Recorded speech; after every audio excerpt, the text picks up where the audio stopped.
Hi everyone, welcome to another episode of On the Flip Side. We have with us today two very dear friends, Nick and Sheila, Nicholas Fang, who needs little or no introduction. Depends. Huh? I think still need a little bit. Yes.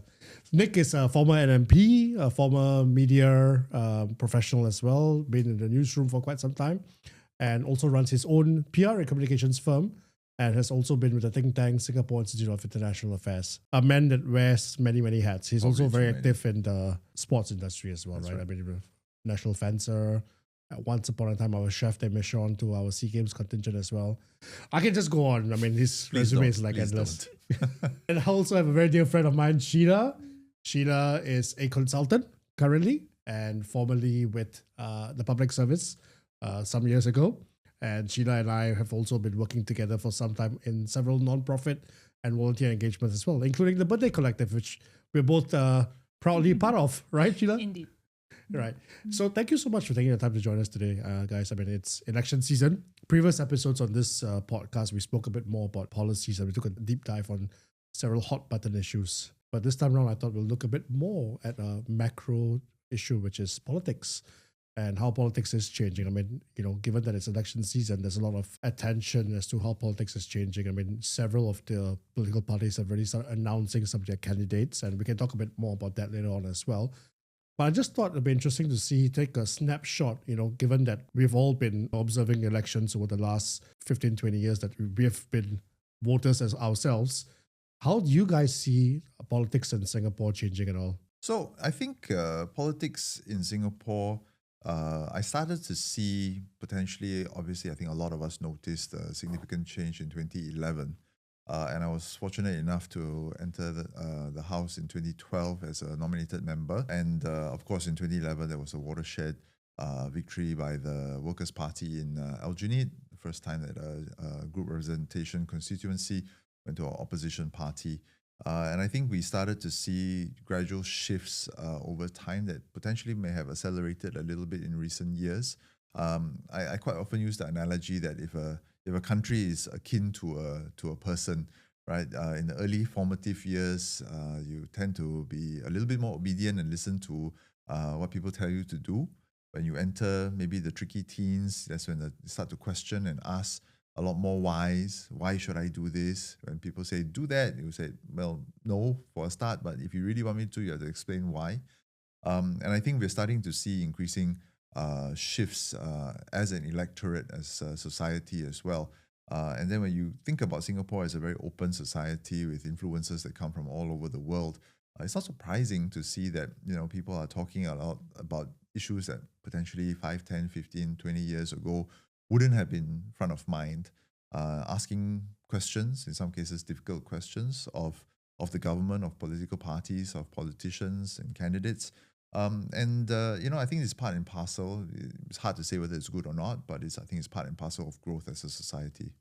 Sheila, what do you think? I agree with what Nick said. I think a lot of things have been said by other observers looking at the way Singapore is developing. When you go from the kind of development level we were at in our early days of independence compared to where we are now, obviously what people want from their governing party is different. I think in the past, the PAP, since it's been the ruling party in government, they were able to campaign primarily on competence and integrity as the pillars of reasons why people should trust them. And I think now there's an increase in people wanting them to also be likable. And I think likability is something the party has not prioritized in the past. I mean, for fair reason, right? Because if you were, and a member of the electorate, and I asked you what's most important in your political leadership, should it be competence, integrity, or likability? You'd probably rate likability last in terms of what you want out of your government. But people are people. When we go into the ballot box, we are very much swayed by how much we like the person who's campaigning. I mean, we've seen examples from all around the world where people may not be as competent as the person running against them. They still get voted in simply because they're more likable by the people. So I think that's a bit of a change. The party has had to evolve to talk more about itself at an individual level. So nowadays we see MPs or prospective MPs having to come out and talk about who they are at a values level, who they are in their community, their families, why this is important to them. I think all of that was perhaps less relevant in the past, where people were really just looking for competence, getting us out of this stage of development into the next. So I think that's a new challenge that parties in developed countries especially have to deal with. I think one of the you guys mentioned about having more focus on different issues. What are some of the issues that you think are top of mind right now that you see MPs getting dragged themselves more into whether they like it or not? And do you think these are fair issues for MPs to comment on or even take a stand on, for instance? I'll take a stab at it, and I think potentially it's not so much different issues. Yes, the sort of global geopolitical developments are a little bit more familiar, I think, with especially a younger audience that is a bit more exposed, that consumes information and news from varied sources from around the world. Worryingly, they may consume only the headlines or really sort of the top notes rather than developing a deep understanding of many, many issues. But there are a number of fairly emotive issues that get people riled up a little bit, and then it sort of bleeds into our local politics as well. But at the same time, you do hear about the pillar issues, right? Your cost of living, housing, your inflation issues, and the ability to get into schools, and the concerns about education system. These are sort of perennial issues that are still persisting. I think for me, the bigger concern is how, as we talk a little bit about changing politics and on the issue of likability, I think when we move away from, as Sheila was saying, competency, skill sets, integrity as being some of the hallmarks of how we evaluate and select or vote for our politicians, leaders, at the same time, when it shifts into what I guess you would call more normal or traditional politics, right? Singapore politics as people always say, it's very boring and it's not really what you see in other parts of the world. You start to see issues become weaponized. And we see how, politicians around the world in big countries are able to weaponize some of these issues, appeal to a certain base that they know that these issues resonate with, say all the right things and come into power without necessarily having competence, skill sets, integrity, and things like that. And I fear, that's my biggest fear, that this is something that we will start to see more and more of in Singapore politics. We're in the current silly season, at the same time coinciding with what I call TTT, right? So Trump's tariff turmoil that we're seeing around the world. And to already see a bit of a cleaving between political parties, some of whom say this is going to be a problem, and then we hear the other saying, nah, it's overblown, this is fear-mongering and stuff like that. So I am not particularly sure, and you guys can correct me if I'm wrong, but we're starting to see a lot more of that and potentially less of that in the past. So issues changing, but how people leverage on issues to win votes, to get popular, I think that's something I'm definitely keeping an eye on. Yeah, no, I think that's an interesting point. And I mean, drawing on Sheila's framework of competency, integrity, and likability, I mean, to some extent, that's very much entrenched in our culture as well. I mean, we're one of the few places in the world where you line up to buy food at a food court and you get yelled at because, we pride ourselves as what I like to call clinical efficiency or ruthless efficiency, because we are more interested in how efficient we are in the process than rather the niceness and the pleasantries, right? So I don't know, is that part of our culture, and that that by some extent is also formed the DNA of our politics as well, where likability took a back seat. I mean, if you look at LKY in the past, that was never really his priority, right? And so how do we draw a balance then between being likable and being still competent and having the integrity? Because I think today, being likable means also being asked to take a stand on different issues, whether it's Palestine, whether it's LGBTQ, or whatever not, right? And we saw in recent weeks where a potential candidate from the LGBTQ plus community was then asked by an opposition party to say, look, saying that she has to step down, otherwise they're going to contest that part. So this kind of politics comes in play as well, where it's a bit identity, a bit single issue politics. So can one truly be likable? Because you're going to piss off another party by taking a stand on one. Yeah, that activist was almost pre-cancelled, right? That was so bizarre. Yeah. Very unfortunate.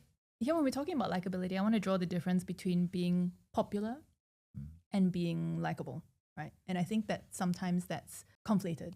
I think it is possible for someone to like you even if they disagree with you, right? And I think that that's really difficult but very important for lots of people, leaders, but especially politicians, to be able to achieve. Because what we don't want is someone being likable by agreeing with everything that everyone else is saying, right? Like, I like you because you agree with me, or I like that guy because he agrees with me. You're never going to be able to make everyone happy. Yeah. And I think in the end, when you are in political leadership, you need to have a spine, and you need to be able to say, this is what I think is right and this is what I think is wrong, whether you agree with me or not.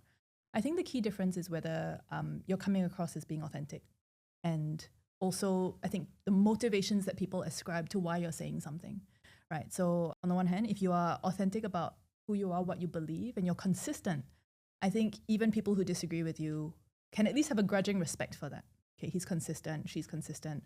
Even if I disagree with her, you kind of know what you're getting. The second thing, I think, is the motivations, right? So that's where people are wondering why you're saying what you're saying. Is it self-serving, or are you saying it perhaps at cost to yourself, but for the good of society, the good of the party you represent, the good of the team that you're on? And I think when people see that you're willing to say something unpopular, take a hit for whoever you're representing, even if they disagree with you, again, there can at least be grudging respect for that. So for example, there are some ministers who have taken very unpopular issues, and they've been the ones to represent the issue in Parliament, to talk about it. And I think rather than seeing their approval ratings go down, these are some of the ministers who do very well in their GRCs, right, when they go to the polls. And I think it's because people can respect the fact that you're going there, you're talking about something that is going to make you a target and is going to make people unhappy, but you're doing what you believe is right, perhaps at a cost to yourself, rather than trying to aggrandize yourself or trying to make people feel sorry for you or trying to make yourself popular. Yeah. So that's, I think, an important distinction. And while I think people enjoy the concept of voting for someone who is popular with them, I think in the long term, we all prefer someone who we can respect, Right.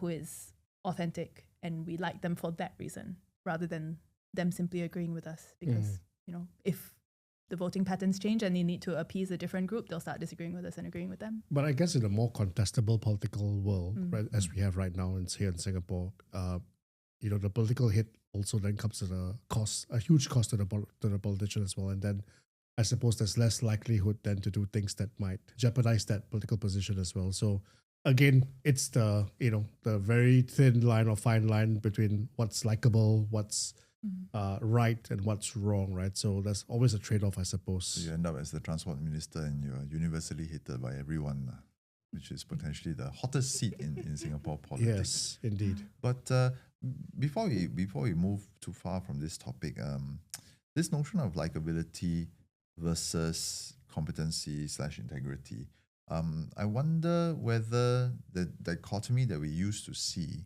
under of course founding Prime Minister Lee Kuan Yew, it used to be quite a clear cut. Maybe he never said it explicitly, but it used to be, you don't have to like me, but you should respect me. And if you respect me and you believe in what I can do for you and you vote for me, I will. So that was a social compact. And now, as Sheila was saying, it's trending towards, you have to be a real politician, right? You have to be charismatic, you have to speak well, you have to say the right things, do the right things, not have done anything on social media before that people can drag up as a meme and stuff like that. Virtually impossible. But well, going forward, I think. Yeah, going forward, yeah. But, does that then mean that we will forever face this dichotomy? Or is there a way to, we always kind of hope, right, for someone who is competent and of wonderful integrity and at the same time likable and friendly and appeals to the uncle, auntie, but the younger generation as well. And at the same time, find someone like that who's willing to step forward and sacrifice whatever it takes to become a politician, the scrutiny, the exposure, the being kind of blamed when everything goes wrong and not necessarily being appreciated when things go right. And at the same time, entering a more contested political environment. Are we almost asking for too much in that sense? Already today, now you ask me to name some people like that.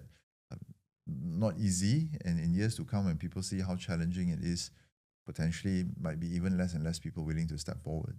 Yeah, and that's a great point, because I also wanted to then bring to this discussion, what's been very much the talk of the town recently. That's the new candidates for the upcoming elections. And a lot of attention has been focused on the kind of candidates, especially the ruling party has been fielding, and particularly where they come from, right? That is a lot of them are from public service. Now, my observation is that, it's not atypical for the PAP to fill public servants or ex-public servants. That happens, and I guess that's a natural extension. I can understand why they make good candidates. For me, what was stark is that a lot of the private sector candidates this time were people who I feel have more agency over their time. So you don't see too many MNC people, but more academics or SME bosses. Again, bringing back to your point, Nick, that perhaps lesser people who don't have that agency, willing to step forward or have the ability to step forward. Perhaps their employers are not, as cooperative or as open to them stepping forward. But Sheila, as a former public servant yourself, right? So I'm going to put you on the spot on this. Do you think it's something that all public servants are aiming for? I mean, it seems to be the narrative that everyone seems to think like, okay, as an extension of public service, a rite of passage, you're aiming for politics. Is that necessarily true? I think my response on this is generally not going to be very popular with your viewership. I think a fundamental difference in starting point between civil servants and some others and other people who are viewing people joining politics is that it's a desirable thing. As an ex-civil servant, I have to say, it's the call you hope you never receive. It's really the call you hope you never receive. It's the call you pray you never receive, because when you are asked to step forward into that role, you have to then start confronting your own selfishness and ask yourself the question, is what I like about my life worth more to me than what I hope for my country? And it's not about having the ego of thinking, oh, I'm the one who will be able to change things. It's more about, if they're asking me, it means they need people and they think they need the kind of capability I have. And am I willing to say, no, I will deprive you of that capability in a sense because I like my life? And I have to say, I think the vast majority of civil servants would, including myself, would make the selfish decision, right? Because we have a front row seat to how horrible a politician's life is. I mean, you're getting emails from them past midnight and before 5 a.m. You see their schedule. You know how much they see their family or how much they don't.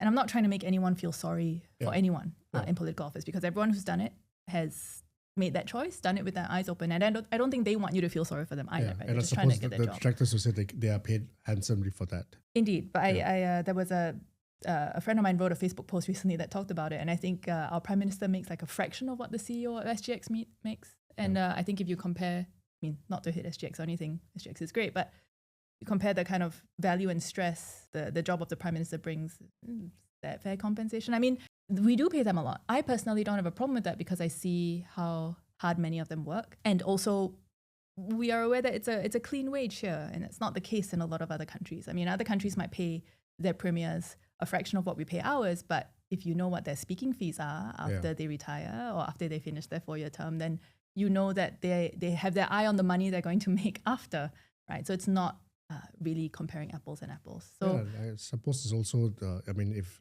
any civil servant worth his or her salt is rising to the very top of the civil service, you are probably paid higher or equivalent to a minister anyway. I never made it that far, Mel, so cannot confirm or deny. But you would have a good, happy life. You would be able to contribute by serving, being a good public servant, writing good policy, implementing good policy, trying to improve lives. So you'd be able to serve in that way. So that's very satisfying. You'd be compensated fairly. You would have secure employment, right? Because, it's not the private sector and it's not political office. You are generally assured a career. And you would have your privacy and you would have your time with your family. And so that's why I think when I was almost a little surprised, but I understand it, right? Why people have been so upset that civil servants are joining politics. If I had to put myself in their shoes, and I personally know some of the people who are running, and they're really solid people who have great careers in the civil service, who are very valued by the organization, who would go very far in the organization. And it came as a surprise to many of us that they were willing to give that up, right, to step forward. If I had to put myself in their shoes, and I don't know if this is their motivation or not, but one reason could simply be knowing that we need that diversity of voices in our parliament, which includes people from the civil sector, the people sector, private sector, academia, and also from the civil service, because you bring a different point of view. You understand how government works. You understand the trade-offs in policy making.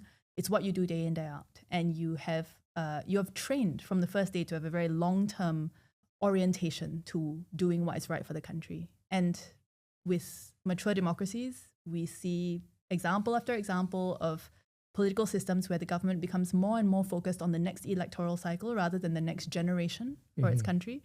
And I can see why civil servants will want to step forward to say, okay, this is not something I aspire to.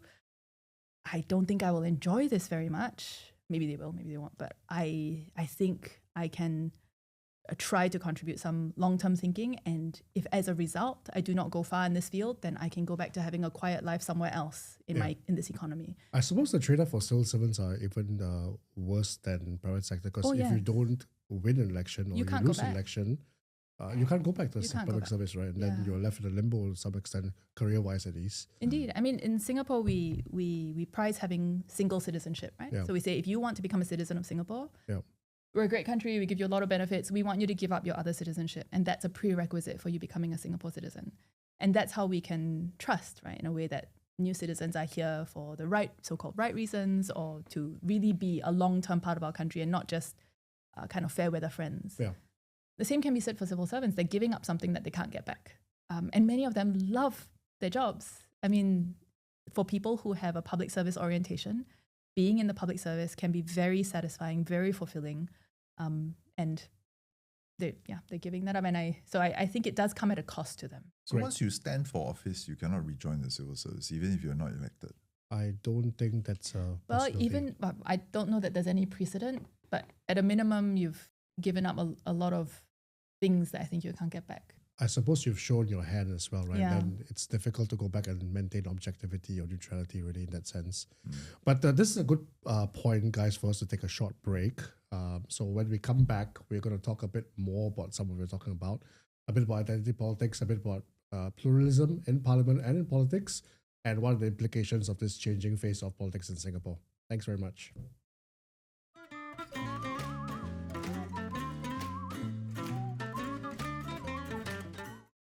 Hi everyone, welcome back.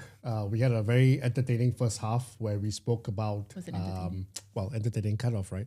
Kind of. To me, yes, it was, yes. Say what? It was Most people entertaining. would It have was stopped listening by entertaining, now. It was so Okay, boring. yeah. Well, yeah, it was interesting first half. Where we spoke about politics, we spoke about the changing face of politics, we spoke about the trade-offs, why civil servants may not be the most excitable to take up political positions, contrary to what some on the ground might think. And we also touch about the need for diversity in parliament and in politics. And I think, I want to bring you into that conversation on that, as a former NMP. The NMP scheme came out because one of the main reasons was to introduce diversity in parliament. And certainly because we are seeing a lot more single issues crop up now and single issue voters now, and who expect that from their elected members of parliament. Do you think it's fair? I mean, the NMP scheme was to some extent meant for that, for them to champion single issues or more. Is that still valid and relevant?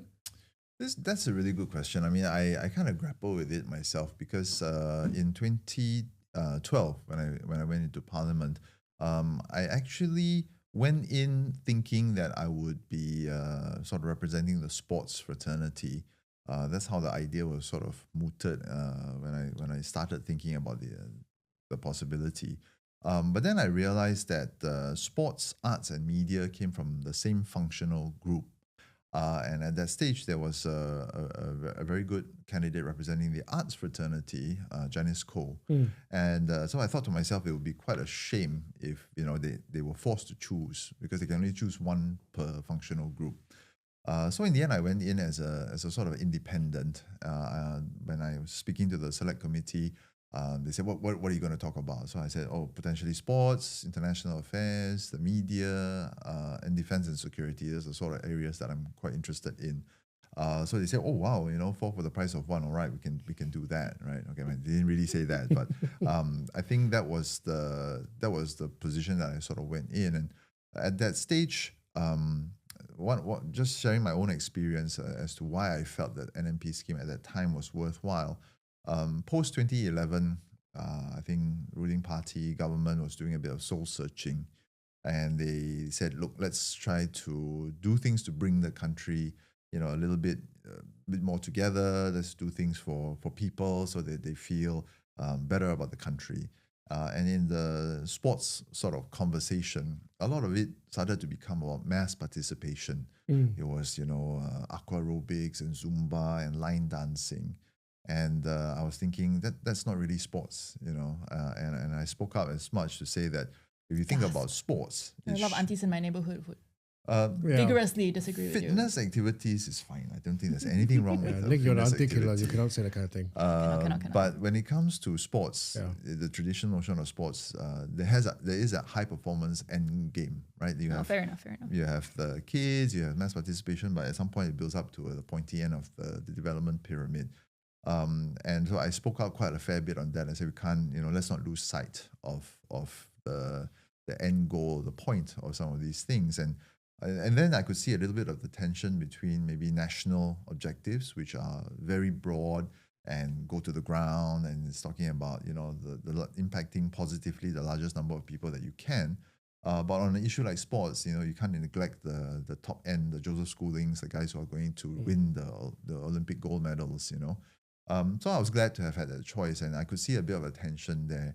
And I think the conventional wisdom was that elected members have a lot on their plates. They have the constituency, a lot of constituents that they have to represent. They have to engage. They have to address municipal issues.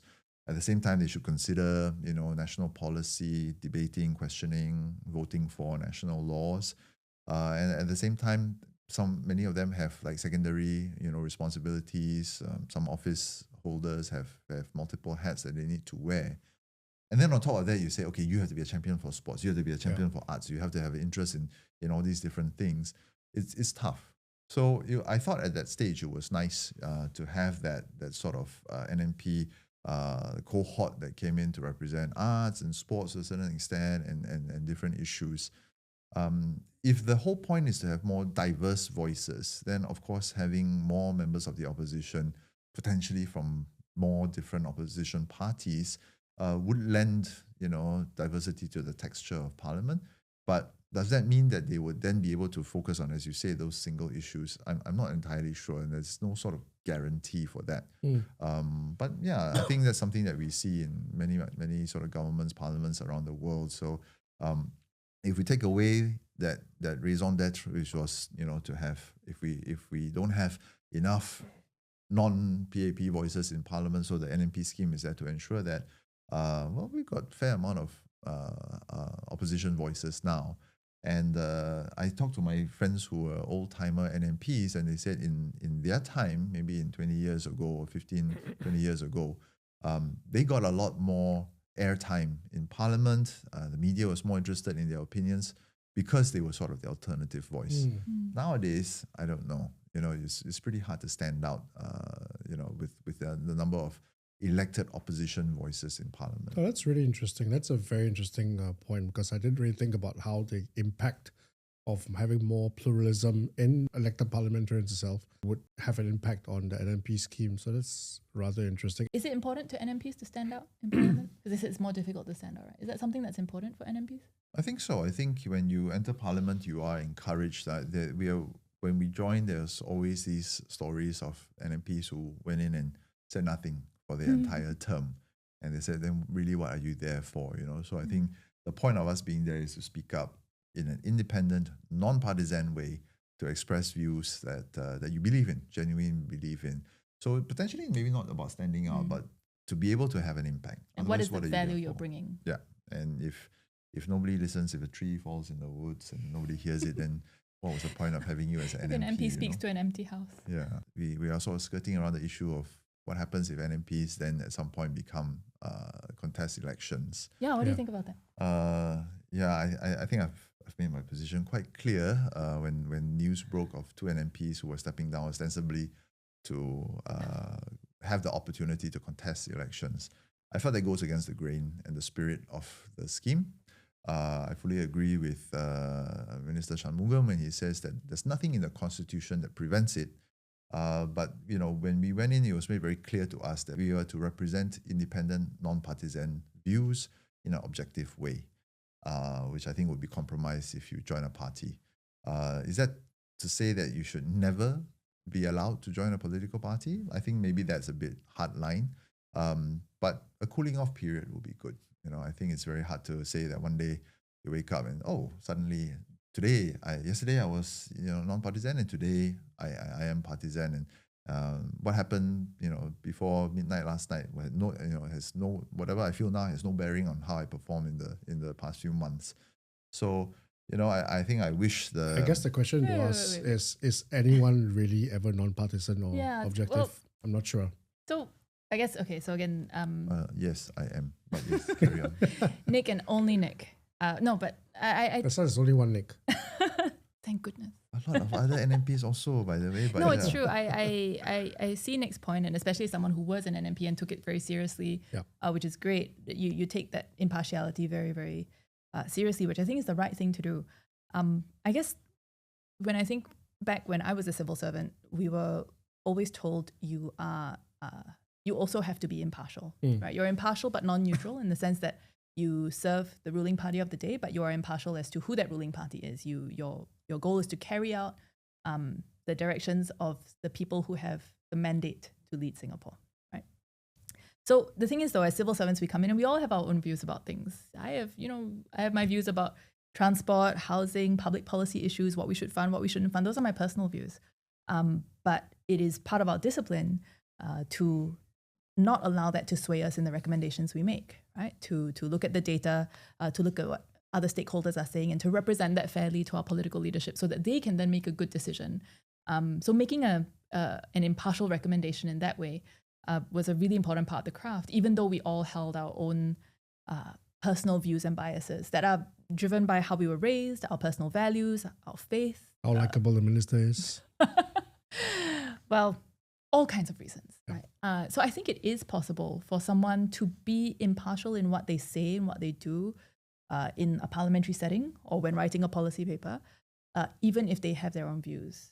I think from a systems level, I agree with Nick. It's not great for our system to have too much of a revolving door between the NMP scheme and political leadership, whether it's the ruling party or an opposition party, right? That's not the purpose of the scheme.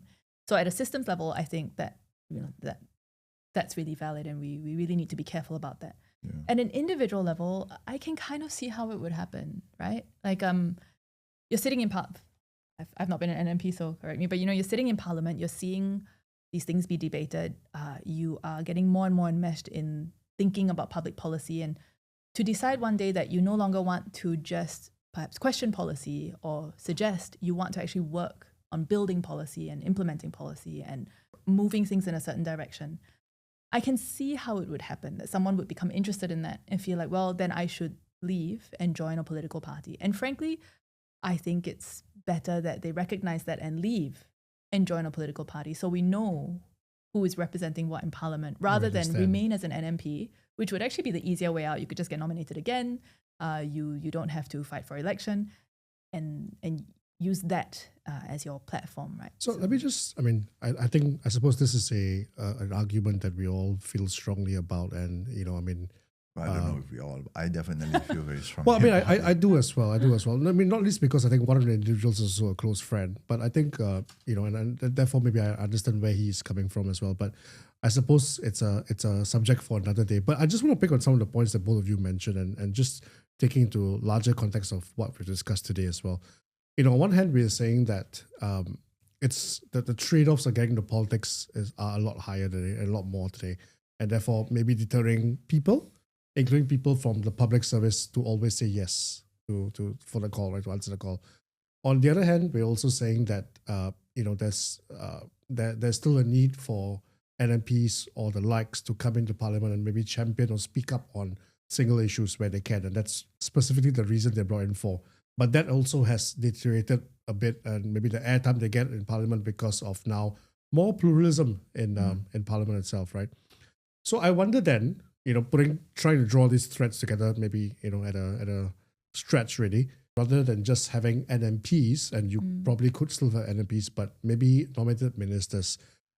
Sheila, your point earlier that some of the people who reach the pinnacle of civil service, who typically then end up being, who are picked up by politics by the ruling party, end up being office holders, and the guys who are really driving policy change. If some of these guys stop coming forward, leaders of private sector or in the public sector, or it's becoming more difficult to attract them to be office holders, then I wonder if a nominated office holder scheme, whatever that shape might look like, is better. I'm not saying we should have a two-house system because I think Singapore's too small for a bicameral system, but I wonder whether we can consider something like that going forward, because otherwise, what are we left with?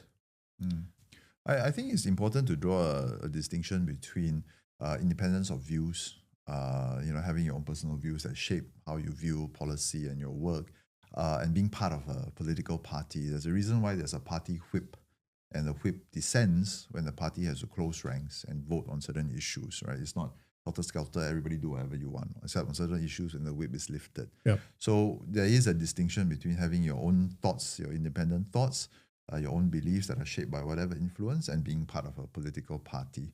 So I still feel that NMPs, if you did want to join a political party, out of deference to the spirit of the scheme, give it a bit of a cooling off period. That's all that I'm saying. Yeah. Sure. Fair enough. But I on this notion of nominating more members in, I'm not entirely sure how that would work necessarily, but I think Parliament of the day should represent the people and the country of the day. And I think if we are entering an environment where just based anecdotally and based on chatter and noise from the ground, it does seem that more people want to have a say, they want to make sure their vote counts, they want to, ask questions of candidates and things like that. And younger people are looking at the political process and getting a little bit more, I don't know, involved is the right word, but definitely more engaged and aware about it. I'm not sure if we put in a system where we say, right, okay, you don't actually have a choice, right? Or you vote for a certain number of people and then they will decide who they want to bring into the parliament as well.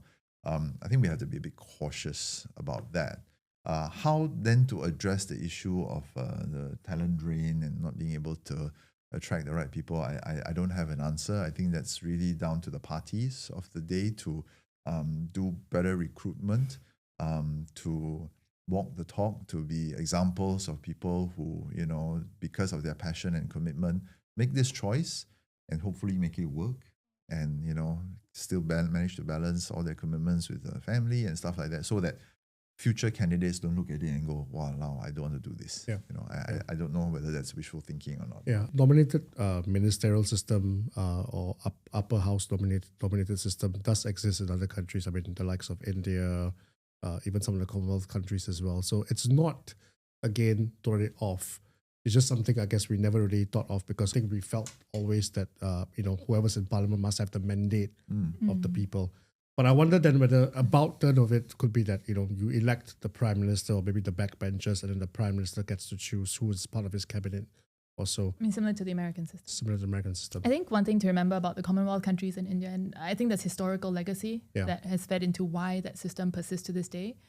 I agree with Nick that we have to be careful about it, because essentially a nominated system is one where there is still an election, but the people choosing are an elite. They're not actually the masses. The masses. Yeah. So in a sense, it's like that question, who watches the watchman, right? So if you keep narrowing the pool of people who are allowed to elect someone because you think that these people have the right knowledge, expertise, it's very easy for that to slip into just these people have the right connections, were born to the right family, and for a narrower and narrower pool of people to be choosing our leadership, I think could be dangerous. I mean, democracy is an incredibly flawed system. The one man, one vote system is incredibly flawed. But I think, as has been said by famous people before, it's just better than everything else we have. Everything else is worse. Yeah. It believes in collective wisdom, doesn't it? I mean, it's a failure of the free market in a sense, right? The free market should work perfectly. Yeah. But in the real world, it doesn't, because there's imperfect information. And there's all kinds of other non-rational, non-logical forces acting on people. And in the age of democracy, it's the same thing. We're seeing that there's imperfect information access, or there's completely different information access among different parts of the public. And as we talked about at the start of this conversation, some politicians are able to use that to their advantage, to inflame an issue, which they know will be emotive with their base, and use that to get votes, even if that's not the issue that's really important to the future of the country. We've seen that happen a lot in other countries, more mature democracies than us. something we have to be careful of. But I still remain a bit uncomfortable with the concept of a completely nominated system. I did hear of one example that I thought was quite interesting. Malcolm Gladwell covered this a while ago. I used to listen to his podcast, and it was a high school, I think it was a high school in Bolivia. They did away with elected student government. So what they found was that over many successive student governments, the kinds of people who stepped forward to campaign for student government leadership were, the sort of people who would also be good at passing an interview or being on a podcast, or, can talk. Was this the rotation system? Yeah. So, people who can brash, can talk, they're confident, they're good at talking about themselves. Huh? You're describing Nick here. Absolutely. Yeah. But it didn't necessarily, so they were very good at getting elected. It didn't necessarily mean that they were good at governing. Yeah. And I think without naming names of countries around the world, we can see that happening. People who are good at getting elected might not always be the best at governing. Your likability framework again. So what they did was they experimented with a completely different form of student government. They invited everyone who was interested in running for student government to put their names into a hat, and they randomly drew the names of the people who would then form the student government.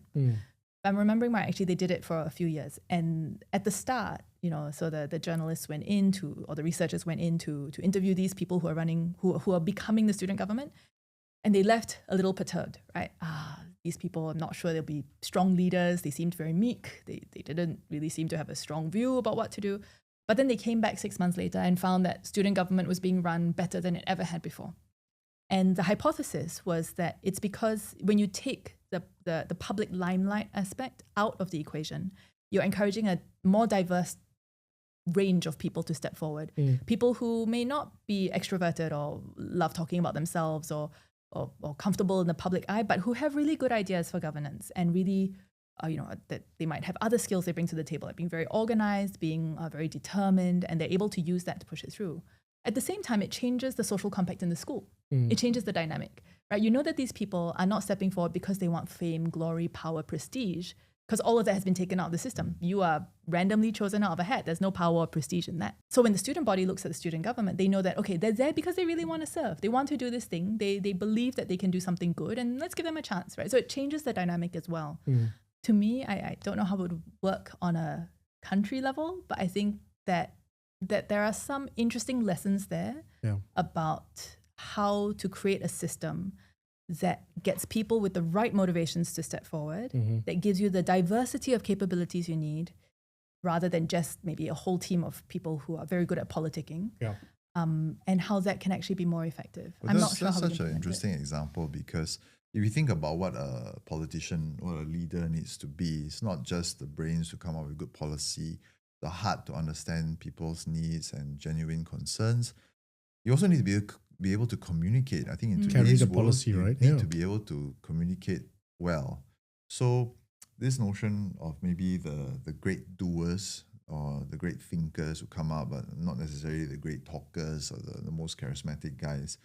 But can you then carry the ground, to be able to convince people? Or is it just constantly, okay, next round I want to pick somebody else from the box kind of thing, right? And when it comes to Singapore, I know I keep harkening back to the old ways of thinking, but one of the sort of ideas that I grew up with, I don't know about you guys, is that our stability, our constancy of policy, and our long-term vision is one of the hallmarks, and it's what people are drawn to in Singapore. If you have revolving door policies when it comes to parties that we see in many other countries around the world, people get to the midterms, they stop thinking about governing, they start thinking about winning the next election. If they're going to lose, then what's going to happen? That's pretty scary to me. Maybe it's just the way I've grown up, and people would say, the critics would say, this is just fear-mongering again, right? So what if you have a contested political space and change every once in a while? So many other countries survive. We're not so many other countries. We don't have the same kind of circumstances. And in fact, I think now more than ever, we are seeing evidence of other countries not really surviving particularly well in a circumstance like that. So I do agree with Nick. I just wanted to jump in on that because my work is in communication, right? Especially leadership communication. And I agree with Nick that there needs to be the ability to communicate your ideas to the ground. I think Singapore is an unusual government in the sense, and I hope no one takes offense with this. I think not everyone who becomes someone who wants to run for office is necessarily the best communicator. And I think that's unusual compared to other mature democracies, right? Generally, it's people who are very slick, It's very... like a triple negative. Yeah, I know. I'm finding a delicate way to say it. Everyone is not necessarily okay. Maybe I shouldn't be working in communication. No, but No, I think Singapore politicians are not known for being. they're not known for being politicians. Yeah. politicians. Yeah, maybe there's a difference there again. Like kind of with the likability thing, there's a difference, right? There's a dichotomy between being a good politician type of communicator and a clear communicator. I think you can be a clear communicator even when you're not politicking. That makes sense, right? So you can explain issues plainly and help people understand why something is important without spinning or without trying to throw some mud on somebody else. Sure. And I think at a fundamental level, people find that appealing. The one other thing I wanted to say about comms in politics and what I hope to see in comms in politics in Singapore is what some of us want a bit more of is a bit more of a concrete vision about where we are going. And I think it's much harder now to give that vision because we're a developed country. So I think, you know, in the first generation of government, this concept of, I will take you from mud flats to a metropolis. I'll give you a Swiss standard of living. Those were very concrete, tangible. Yeah. You know, you can imagine it. You can imagine a metropolis. You can see the tall buildings. You see how the Swiss living. You're like, yeah, that's desirable. I like that. You know, good schools, good healthcare, good roads, good infrastructure. It gave people a concrete sense of where the government wanted to take them. I think now we have a situation where we're a developed country. There are fewer low-hanging fruits. We're already a metropolis. We already have a pretty good standard of living comparatively. Where are we going from here? So are we getting close to saturation point? I actually think there's ways to do it, right? So the PAP, I think because we're in the, you know, if you take the analogy of being in the driver's seat of the car, right? You have to be able to tell your passengers what the destination is. Yeah. I think what's interesting is that the WP as the dominant opposition party right now is not actually telling us what their destination would be, but they're telling us how they want the car to function, right? So they have a vision for our political system. So when they say a first world parliament, right? Or, you know, we don't want to be in the driver's seat, but we want to be there to wake the driver up when he's falling asleep. Yeah. That is telling you their vision for a political system. And that's all they need to do to get the votes, because what people are doing when they're voting for the WP or other opposition parties is they're voting for a vision of the political system. Yeah. The PAP, unfortunately for them, they are the only ones who need to show where the car is going. Yeah. What's the destination? Things like the Forward Singapore exercise, I think, have been very good in canvassing opinions and getting ideas, but it still needs to be concretized into something. There's a small opposition party, I think, who would put up some policy positions, and some of the policy positions were things like a lower cost of living, good jobs for Singaporeans, and that's great, but those are not actually policy positions. Yeah. Those are motherhood statements that everybody wants. How are you going to lower the cost of living? How are you going to get good jobs for Singaporeans? Yeah. But it's the incumbent's curse, right? It is. It's just it's much easier to throw stones, you know, and rather than to go and build a stone house. Yeah. But, you know, we're moving up the Maslow's pyramid of needs, right? So the things that you could talk about in the early stages, there was very much the base of the pyramid. Now we come to the pointy end. And I love this idea that we need a vision. We need a strong vision. And I do get the sense that the 4G are sort of waiting for the GE to be over and hoping for a good result before they, you know, take the reins, you know, firmly in hand to then say, right, here we go, I've got the mandate and this is going to be the vision. But I wonder whether that's putting cart before horse. Maybe the vision needed to come out. But in today's world, I mean, it's not a joke. People always say, oh, you just keep talking about geopolitical uncertainty, right? Then I vote for you for what? You know, you're supposed to be the one. That's very real, though. No, it is super real. Oh, but I would like to ask all these critics, example, then you come and do exactly. I mean, so easy, when I saw PM's message a couple of days ago on the current situation, and you know, you have people all around the world outside of Singapore saying, great job, we need a leader like this. And then you have people in Singapore saying, oh, it's fear-mongering, right? And I'm like, no, he's trying to show the vision, you know. He's trying to show at least where trouble is. I saw some meme that said that there were more people in India who watched and liked his message than there were people in Singapore who actually watched it. So we're actually heating up now and, you know, getting to a more excitable part of the episode. But I thought I'd just get your sense. Okay, we spoke about why there are trade-offs, right? I think it's important to understand why the trade-offs are so high. Are the trade-offs high because the way politics is here right now? it's more contestable. There's more demand for diversity and pluralism, and therefore the politics itself is contestable? Is it because of the way that the expectations and demands of the politicians' lifestyles, which makes it very demanding? And Sheila, you mentioned some of the anecdotes. Or is it just the ability to fight elections and people wanting lesser desire to fight elections and being brought through that toxicity of it all, which is, I suppose, the Bolivian example, which skirts that as well. So which of the three do you think is on the minds of people and would deter good politicians or good leaders from coming forward in the future? I will go first so Sheila can have the last word. How about that? Sounds good. I think it is, many people have sort of said that it's the normalization of Singapore politics, right? The kind of, maybe not doomsday scenario, but the kind of negative environment that we're describing is what many people would describe as normal politics in other countries. Singapore has been, what you could call it, blessed, or some people would say it's been cursed with an environment where our politics hasn't been that keenly, viciously contested over the years. So it's changing, it's evolving. Is it a disaster? Probably not. Some people would say it's just becoming normal politics. My concern is that Singapore is not really a normal country in that sense. Not normal in terms of the advantages and the natural circumstances that it has, but not normal in terms of its exceptionalism and how it's managed to be built up as well. But I try to console myself by thinking that, as we sort of plot potentially inevitably towards a more normal system of politics, cometh the moment, cometh the man. I hope that we will see leaders who look at this situation and say, I get it, I think things are changing, but there will always be good people. There will always be good people who want to make a contribution. And it's just maybe about then coming to terms with this is the reality of it, and if I'm going to go, I've got to find a way to make it work. I'm kind of keeping my fingers crossed for that. I like that. That's very optimistic. Sheila? No, Nick should have had the last word because Nick's so much more right. eloquent. I have a number of thoughts, not all of which are directly related to your last question. So one is, I think we forget how hard it is to run the machine because it's been running well for a long time.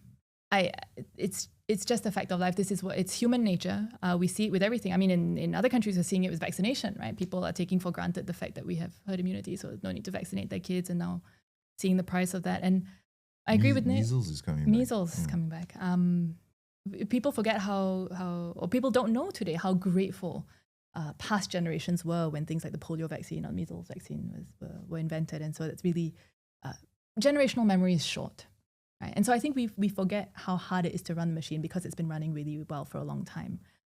I don't think it's fear-mongering to talk about the instability in the global environment right now, because it is, I think, more than it's ever been for most of living people's lifetimes. I think so, yeah. With a few kind of grandparent, great-grandparent exceptions that we have in Singapore.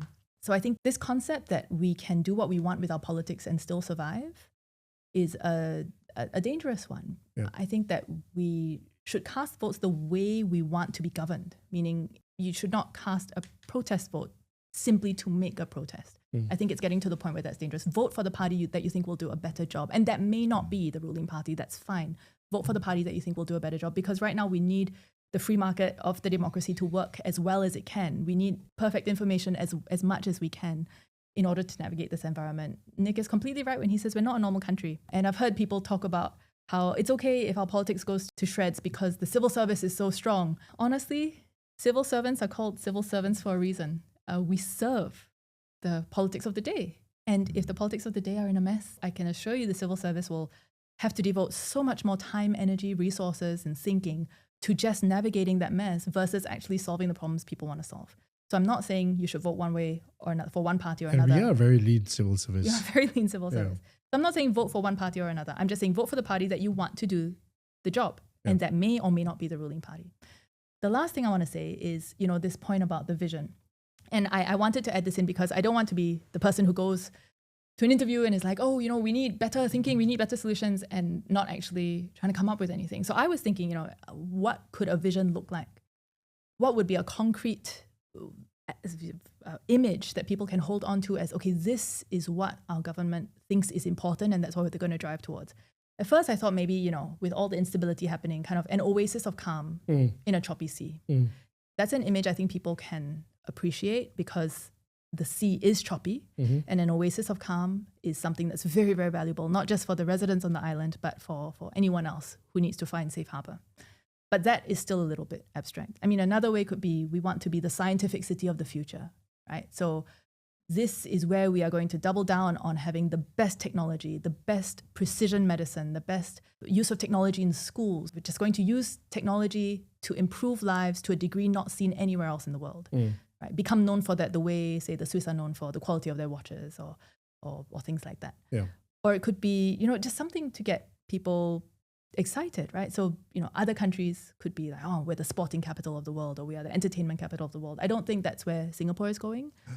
You're not going to be the sporting capital of the world? Well, not since you left fencing, Nick. I'm still training, still holding out hope. Oops. Still in fencing. We can now be the sporting capital of the world. But, something, that's what I mean, something tangible to hold on to. That's great. I think these are very useful parting thoughts. I mean, if I could just summarize for our audiences, and that's really Nick saying that we're seeing a bit of normalization of our politics, but then again, can Singapore, not a normal country or a regular country, stomach something like that, right? And then Sheila's points about seeing the policy change, the politics change, and also whether there is a need for a vision and what that vision may look like, right? So to bring us on that journey forward as well.